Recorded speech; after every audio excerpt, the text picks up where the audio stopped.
ACT Wazalendo, shusha tanga, safari Zanzibar mpya, mimi na Zanzibar, Zanzibar na mimi. Afadhali kidogo. Ndugu naibu katibu mkuu wa chama chetu, ndugu mwenyekiti wa chama chetu mkoa wa Wete, ndugu mratibu wa chama Pemba, ndugu mjumbe wa bodi ya wadhamini Dr. Isa, ndugu wajumbe wa kamati kuu, wajumbe wa halmashauri kuu, ndugu katibu wa tume ya uchaguzi, waheshimiwa wabunge, waheshimiwa wawakilishi, ndugu viongozi mbalimbali tuliopo tuliohudhuria mkutano huu, wajumbe wa kamati ya uongozi ya mkoa, ndugu viongozi wa majimbo, ndugu viongozi wa matawi, wanachama wenzangu, mabibi na mabwana, asalamu alaykum wa rahmatullahi ta'ala wa barakatuh. La kwanza naomba ni ungane na nyinyi kumshukuru Mwenyezi Mungu. Alhamdulillah, akatuwafikisha tukafunga mwezi mtukufu wa Ramadhani. Waliofunga 6 waliokuwa hawakuwa na sikukuu iliyokuwa ndefu wakaanza 6, alhamdulillah wamemaliza. Wanaoendelea, alhamdulillah Mwenyezi Mungu kutujalia uzima, na leo alhamdulillah kutuwezesha tukakutana katika kikao chetu hichi. Tumshukuru Mwenyezi Mungu sana. Baada ya kumshukuru Mwenyezi Mungu, naomba nichukue fursa hii kuwashukuru na kuwapongeza viongozi wetu wa mkoa, viongozi wetu ofisi ya uratibu, viongozi wetu makao makuu kwa kutayarisha mkutano huu, kikao hichi kwa mafanikio. Maana naona mahudhurio alhamdulillah. La tatu, naomba nichukue fursa hii kwa dhati kabisa kuwapongeza na nyinyi nyote kwa mahudhurio. Siku zote ninasema na naomba nirudie na nitaendelea kurudia inshallah kwamba mahudhurio yenu ndiyo sauti kubwa kuliko haya tunayoyazungumza sisi. Kwa sababu kitendo anasema ni fasaha zaidi. Na nyinyi kuhudhuria kwenu ni kielelezo cha utayari wenu, ni kielelezo cha ari yenu, ni kielelezo cha kwamba tunaendelea na safari. Hili jambo la kushukuru kweli kweli na jambo la kuwapongeza. Kwa sababu tunayafanya haya tukiwa katika mazingira magumu ya kiuchumi, mazingira magumu ya watu waliopaswa watusaidie, lakini wanatuwekea kila vikwazo. Madhumuni yao tukate tamaa, tuwaachie shamba la bibi wale wanapopenda, maneno ya huku wafakamie wanavyotaka. Lakini na nyinyi mnaambia ila hilo hamli pati, labda lije baragumu, tuwe sote tumemaliza safari. Kwa hivyo kwa hakika mimi nawapongeza sana. Naelewa mazingira magumu sana ya kila namna ambayo tunakabiliana nayo, na bado tukaacha shughuli zetu tukaja katika. Mimi kwa hakika jambo hilo nawaheshimu sana, na ninajua kwamba lina maana kwamba sisi tunaongoza mambo haya na nyie tuwaheshimu, tuheshimu juhudi zenu, kwa sababu lengo letu nyinyi mnalifahamu na sisi tunalifahamu. Kwa hivyo nawashukuru sana kwa hilo. Lakini niwapongeze kwa lile ambalo limetufikisha hapa, nalo kwa kazi kubwa ambazo tumeendelea kuzifanya. Matokeo ya kazi hizo ndio ambazo zimetufanya tuje tuwe na kikao kama hichi. Mwisho kabisa, naomba kwa dhati kabisa niwapongeze, niwashukuru wote waliotangulia kuzungumza, kwa sababu wameifanya kazi yangu imekuwa rahisi sana.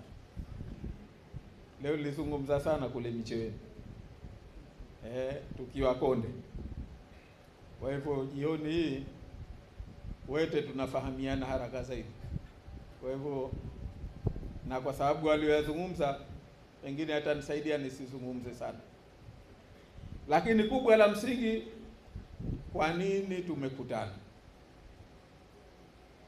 yameelezwa vile vile ya kwamba tulikuja tukashajishana kusimamia suala la uandikishaji, na uandikishaji ndio mwanzo wa hesabu, au sivyo? Kama alivyosema naibu katibu mkuu hapa kwamba tarehe 29 Januari tulikutana Kiungoni pale kwa wingi, tukaelezana, na mimi nishukuru sana kwamba tuliitikia wito huo, na tuliitikia kwa sababu ya juhudi zenu ambazo mmezifanya. Kwa hiyo tulizungumza, tukakubaliana na tukayatekeleza. Sasa tumesema hili ni jambo muhimu sana kwetu, na linatupa dalili ya kwamba safari yetu sote tunafahamiana, dhamira yetu tunaifahamu, na kwa sababu hiyo ndio maana wenzetu wakafanya kazi nzuri. Ni wajibu wetu, wanasema ukitaka safari iwe rahisi, basi kila hatua unaopiga ushukuru kwamba umepiga hatua, hata kama hujafika safari yako. Lakini sisi tunafahamu pia kwamba tulioyasimamia mpaka tukafika tulipofika, tumekutana na vikwazo vingi sana. Tumekutana na vikwazo vya kila aina, tulivitarajia, lakini bado tukaweza kukabiliana navyo. Tulijua hawa watu hawajabadilika, hawajakuwa tayari, kwa sababu wao hawathamini nchi na maendeleo yake na mustakabala wake. Wao vyeo na dhamana ni uchumi, wao hii ni biashara. Na kwa sababu wamechuma, na kipindi hichi wamechuma sana, wako tayari kwa lolote. Ndiyo maana hawa watu wanahubiri amani, lakini amani wao huyu ni koba, tena koba mbaya zaidi, maana hana baba hana mama. Maana mama wa amani ni haki, si ndio? Sasa hawaitaki haki. Baba wa amani ni haki na uadilifu. Hawataki uadilifu, hawataki haki. Hawamtaki baba wa amani, hawamtaki mama wa amani. Sasa ukijiuliza kwa wao amani maana yake nini? Maana yake ni kwamba waibe, unyamaze kimya. Wafanye vitimbi, unyamaze kimya. Na ndio maana Mwenyezi Mungu huwaumbua. Maana wanajitahidi kujivisha mapambo mazuri kwamba wao watu wema. Lakini mtu mwema huyu anaua na huku ana tasbihi mkononi. Ndio wema wake. Anadhulumu, anakanyaga, na huku yuko busy astaghfirullah. huo ndio wema wao.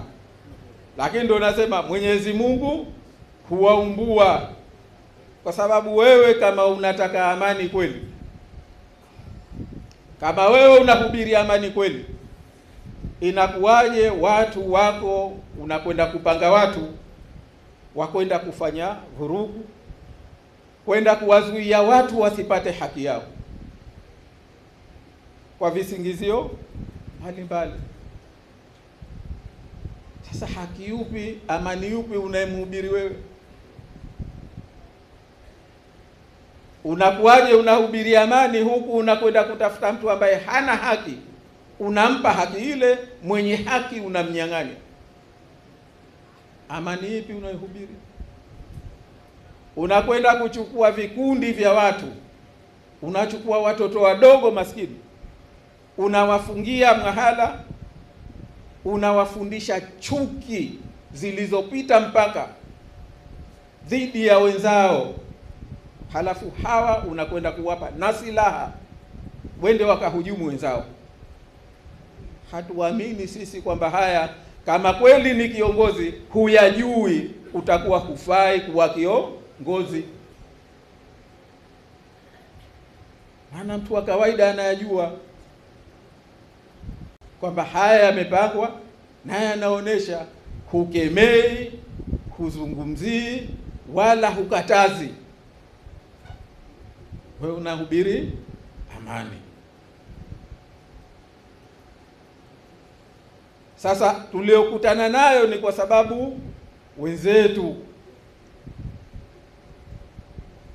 wakali sana, ukiwaambia maneno haya, yaani watu wa ajabu kweli kweli. Aibe, lakini ukimwambia mwizi, bwana sijawahi mimi kuona mwizi mkali kuliko huu. Hawa kuna watu ambao maskini za Mungu wametumikia nchi hii, wametumikia serikali hii kwa uadilifu mkubwa. Wametuhumiwa jambo dogo tu, au hawakupenda tu walivyotakiwa wafanye.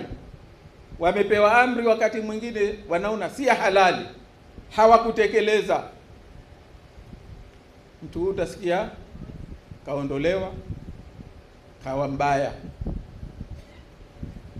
Lakini mwizi anayepanga wizi wa uchaguzi, iwe ama wa uandikishaji, iwe ama wa upigaji kura, katika mwizi mtukufu nchi hii ni mwizi wa kura. Ndio mwizi mtukufu. Sasa kiongozi ambaye unatukuza wizi kwa sababu una maslahi nao, ukihubiri amani,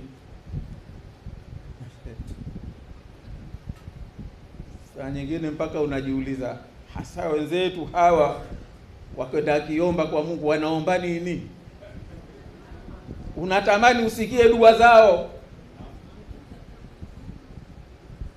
Jiuliza, wanaomba nini? Hivi kweli huu si Mungu wa sanamu? Mungu wa sanamu hajui linalokwenda wala linalorudi, si ndio? Akiingia vumbi mpaka mjibu mpanguse, au vipi? Lakini Mungu huyu tunayemwamini sisi, tunayemjua sisi, kasema wa in tubdu ma fi anfusikum au tukhfu yuhasib wa asirum qawlakum au jiharu bihim innahum alimun bidhati. Huyo ndio Mungu wetu sisi tunayemwamini. Ulilonalo lifiche usilifiche, atakuhukumu nalo, atakuwajibisha nalo. Sasa ndio Mungu huyu unayekwenda kumuomba sijui kitu gani, wakati una haya. Ndio Mungu huyu unayedhani kwamba hayajui unayoyafanya, kwa sababu ACT pengine hawayajui, tunayajua sisi. Sisi ajue Mwenyezi Mungu. Ndio maana tunauliza, huyu Mungu huyu unatamani ujue hizi dua zao, dua zipi? Sasa pamoja na mazingira hayo, lakini nyinyi mkaweza kukabiliana nayo. Ndio kama tulivyoambiwa, kuna waliohujumiwa huku, tunaambiwa tunataka amani, akienda kwenda kumchukua mtu, mkuu wa mkoa anafanya kazi iliyokuwa si ya kwake, mkuu wa wilaya, kuna mabonde hayajalimwa, watu hawana trekta, hawana mbolea, hawana chochote, mkuu wa mkoa yeye yupo kashughulika na kupiga utafuta nani asipige, nani asipewe zaidi, nani apewe zaidi feki japo hastahiki. Ndio wakuu wetu hao tulio na, lakini wanatekeleza amri waliopewa na wahubiri amani, au vipi? Kwa patendeni mkahujumu, mkadhulumu watu haki zao. Sasa pamoja na hayo tumekabiliana nayo kwa sababu tunaamini tunalo tafuta. Tume ya uchaguzi, sheha anapokuwa kwenye kituo cha uchaguzi, kama ni uandikishaji au vyovyote, pale hayupo kama sheha, kwa sababu pale hatumii sheria ya masheha, pale anatumia sheria ya uchaguzi, anaongozwa na sheria ya uchaguzi, au sivyo bwana Mwene? Pale hayupo tena kama sheha, pale ni wakala wa tume ya uchaguzi. Sasa leo anapomkataa mtu asiandikishwe, mwenye haki ya kuandikishwa, eti kwa sababu hajenda kutambulishwa, sheha gani wewe uliokuwa mwananchi wako humjui, kakaa miaka 9 hujamjua, una maana gani ya kuwa sheha wewe? Hasa anapokataliwa mtu huyu si dhima ya sheha, ni dhima ya tume ya uchaguzi. Tuna tume ya uchaguzi ya namna hiyo inayemkatalia mtu kupewa haki yake, nayo inajificha nyuma ya mgongo wa sheha. Sisi tunavyojua, sheha anapokuwa pale si sheha, ni wakala wa tume ya uchaguzi, na sheria inasema unalolifanya kwa wakala umelifanya mwenyewe. Ndiyo sharia inavyosema. Ukifanya jambo kwa kumtumia wakala ni sawa sawa na uliolifanya mwenyewe, dhima ni juu yako. Na sisi tunalijua dhima hii si ya sheha, dhima hii ni ya tume ya uchaguzi. Imenyamaza kimya, haijasema. Lakini waliokuwa hawafai kuandikishwa, tume hii ajabu sana kwa kweli. Tume ajabu kweli kweli. Watu waliokuwa wanatuhumiwa si Wazanzibari, walipokwenda wakawekewa pingamizi wasiandikishwe, tume hii ndio imekuja juu. Wanatetea mambo ya uraia. Nyie yanawahusu nini? Mbona hamtetei watu ambao hawakupewa zaidi? Maana unajua wakati mwingine unafanya mambo mpaka ibilisi anaogopa. Maana ibilisi anamjua Mungu kweli kweli.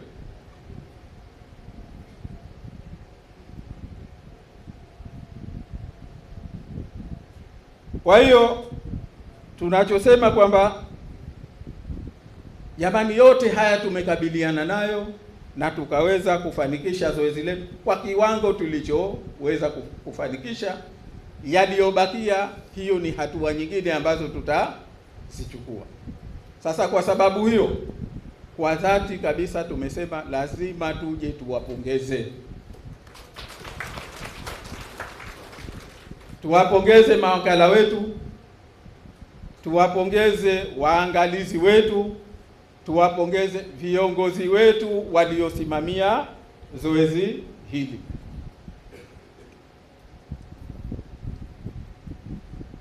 Hatuna maneno mazuri pengine ya kusema, lakini kubwa ni kwamba tunawapongeza kwa dhati kabisa. Tunathamini juhudi zenu, tunathamini ujasiri wenu, kujitoa kwenu, na inshallah ukiachia zawadi tutakayowapa leo, basi ikifika wakati na zawadi Mwenyezi Mungu atatujalia, tutawapa, mtajua kwamba kweli tumethamini juhudi zenu. Zawadi ya leo ni maalum tunayotaka kuwapa. Wanasema zawadi nzuri kuliko zote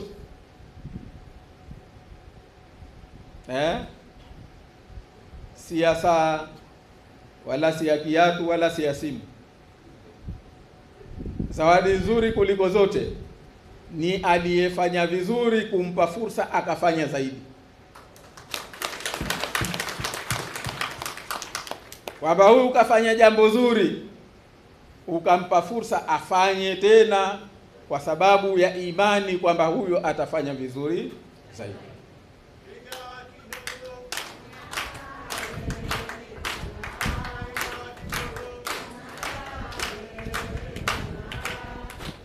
Na sisi tunasema tunachowapa na tutalisimamia hili kwamba ni fursa ya kufanya zaidi, baada ya kuwaandaa kufanya majukumu mengine ambayo huku mbele yanatukabili, kuwatayarisha zaidi, kuwajenga zaidi, ili tuweze kufanya kwa ujasiri na kwa umahiri kama tulivyofanya katika zoezi hili. Na katika hili mimi naomba niwape pia salamu za kamati yote ya uongozi ya chama chetu, kuanzia kiongozi wa chama na wajumbe wote wa kamati ya uongozi, na naomba niwape pia salamu maalum za makamu wa mwenyekiti Zanzibar, Ana Ismail Jusa. Ilikuwa tuwe naye, lakini inawezekana sasa hivi ndio yuko kwenye ndege kuja huku kwa sababu alikosa usafiri wa asubuhi, alipata dharura, alikuwa na mgonjwa Dar es Salaam, ikabidi aende, akachelewa, akarudi jana jioni. Leo asubuhi usafiri wa kuja huku ukashindikana, kwa hivyo tunategemea atakuja. Kwa hivyo watu wa Wete hamtompata, lakini naomba niwape salamu zake za dhati kabisa. Pengine ingekuwepo mwenyewe ingezisema kwa lugha ile ya Kijusa, sijui ingesemaje. Pengine naye ingetaka kutoea kidogo uteuzi wake ule wa kawaida, lakini mimi si kutoea kwa namna anavotoea na anavochoea pia. Kwa hiyo itoshe tu kuambia niwape salamu zake. Sasa baada ya kusema hayo, pengine ingekuwa imetosha, maana ndiyo hasa madhumuni ya jambo hili. Lakini naibu katibu wa organization, naibu katibu mkuu na mwenyekiti, kuna mambo walitaka ni yazungumze, na naomba kwa sababu tumekutana hapa, naomba ni yazungumze. La kwanza limeshaelezwa, sitaki nilirudie nalo, kwamba tuko hatua ya sasa hivi tuliowapata hao ambao wameandikishwa, sasa ni kuwatengeneza wakawa wapiga kura, au sivyo? Naam.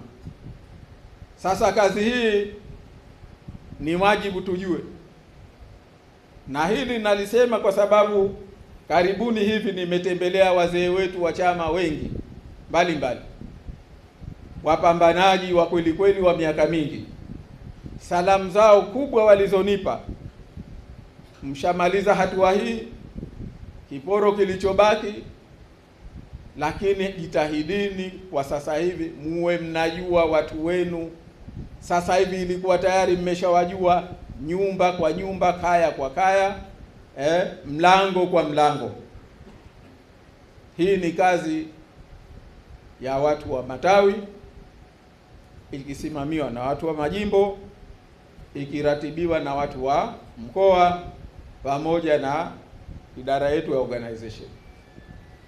Sasa hili ni jukumu tumewapa, wameshaanza kulitekeleza.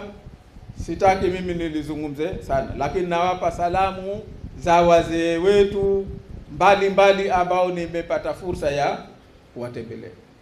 Wako ndani, lakini roho yao, moyo yao iko pamoja na sisi. Naomba mzipokee salamu hizo. Jambo jingine la pili, ukiachia hilo, ni hili ambalo limezungumzwa pia, suala la kwamba tumeanza mchakato wa wagombea. Tumeanza mchakato wa kutafuta wagombea. Kuna wenzetu wengine labda hili limewachanganya, lakini nitalizungumza baadaye. La muhimu kwa sasa hivi ninachotaka kusema, la kwanza, naomba nisisitize hili lilozungumzwa kuhusiana na wagombea wa udiwani. Ndugu zangu, mimi nawaomba sote tuliomo ndani tuwahimize tupate wagombea na tuje tupate madiwani waliokuwa bora, ikiwezekana bora kuliko wabunge, ikiwezekana bora kuliko wawakilishi. Kwa nini? Sisi chama chetu tunatafuta kushika serikali kwa sababu tunasema madhumuni yetu ni nini? Ni kuinusuru Zanzibar. Kwa sababu tunayajua yaliyoharibika, tunajua wapi pa kutengeneza ili nchi hii isimame tena, inyooke, tuwakabidhi watoto wetu nchi iliyonyooka, waendeshe, waishi kistaarabu. Ndiyo madhumuni yetu.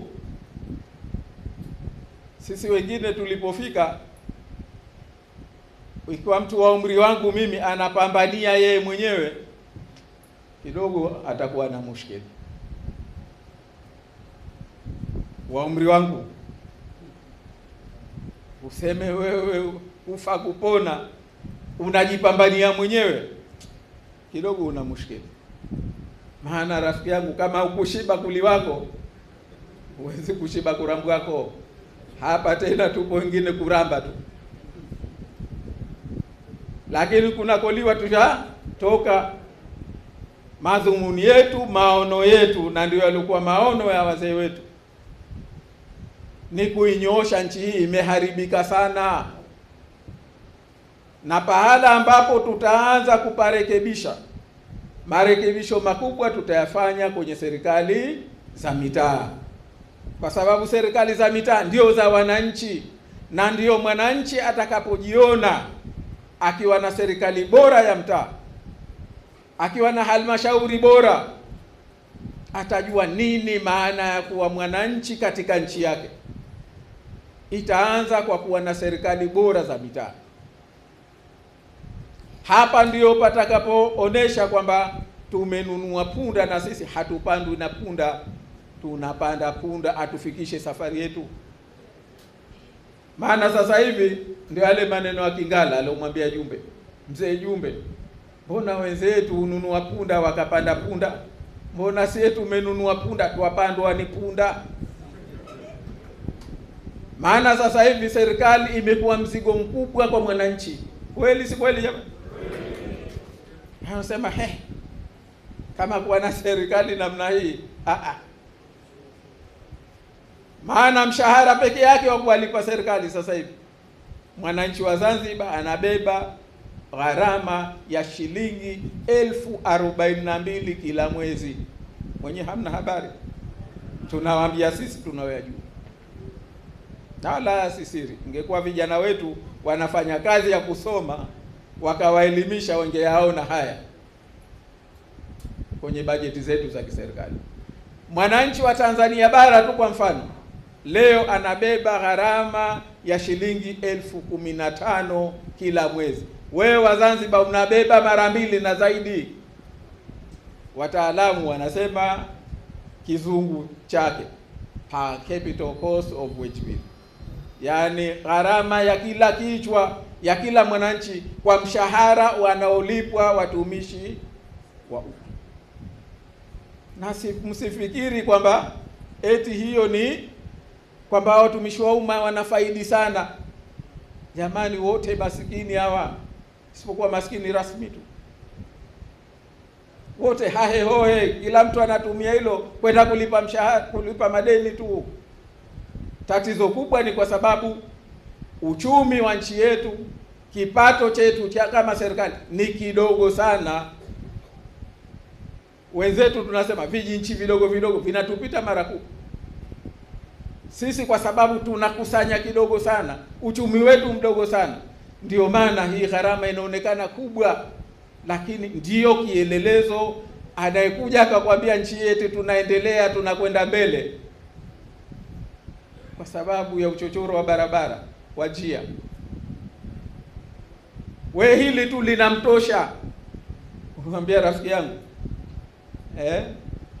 huyajui tu, unakwenda udama, huwezi kunyenyukia kwa sababu una mzigo umeubeba, hujui umetokea wapi. Sasa tunasema pahala pa kurekebisha pa mwanzo ni kwenye serikali za mitaa. Serikali za mitaa ziwatumikie watu. Serikali za mitaa zisiwe omba. Dunia nzima serikali za mitaa zina utaratibu wake wa kuendeshwa kutokana na mapato yanayokusanywa kwa pamoja na mapato wanayokusanya. Hawategemei hisani ya mtu. Kuna mambo nchi hii si ya kukaa akaja akapanga waziri, ni ya kupanga halmashauri. Halmashauri ikitaka kufanya jambo ni ya kukaa na hii ni serikali ya wananchi. Leo serikali ya wananchi ndio inaokuja mwananchi kwanza ikaanza kukudhulumu. Kila unapofanya biashara, wao wanachojua si kukutafutia biashara, ni kuja kukuhujumu. Yaani kama wanawazimu vile.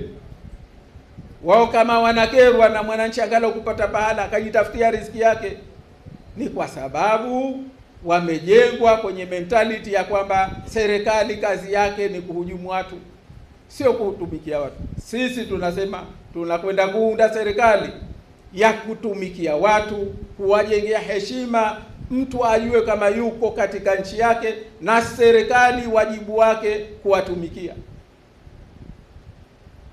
sio kujenga watumishi. Maana halmashauri sasa zimekuwa sio na machawa, zimekuwa na mamende. Mimi nadhani wengine mpanyabukwa. Ndio maana nasema jamani, kwenye ugombea tujitahidini muda uliobakia. Kama hamjapata nujumu, mimi mtaalamu pia wa nujumu, nitawaambia siku gani mkachukue fomu. Lakini tujitokeze kwa wingi. Kama tunataka kwenda na sera ya chama chetu, kama tunataka kwenda tufanikiwe kuijenga nchi hii, tukagombee udiwani. Tumefahamiana? Tukafanye nini? Tukagombee, tuwashajiishe watu wagombee udiwani, tupate wagombea wazuri, tuje tupate madiwani wazuri, kwa sababu hawa ndio watakwenda kujenga foundation ya mageuzi tunayotaka kuyafanya. Tumefahamiana jamani? Tumefahamiana? Hebu tuseme basi jamani. Udiwani? Sawa sawa. Lakini la pili kwenye kugombea, naomba tutanabahishane tu. Jamani, tunakwenda kugombea, hakuna mtu anayekwenda kugombea nafasi yake. Tumefahamiana? Hakuna mtu anayekwenda kugombea nafasi yake. Watu tunakwenda kugombea nafasi ya kukiwakilisha chama katika ubunge, katika uwakilishi, katika udiwani. Tunafahamiana? Wewe utakuwa mwakilishi wa watu wenzako, wanakwenda kukupa fursa ukawawakilishe wananchi wenzako. Tunaelewana?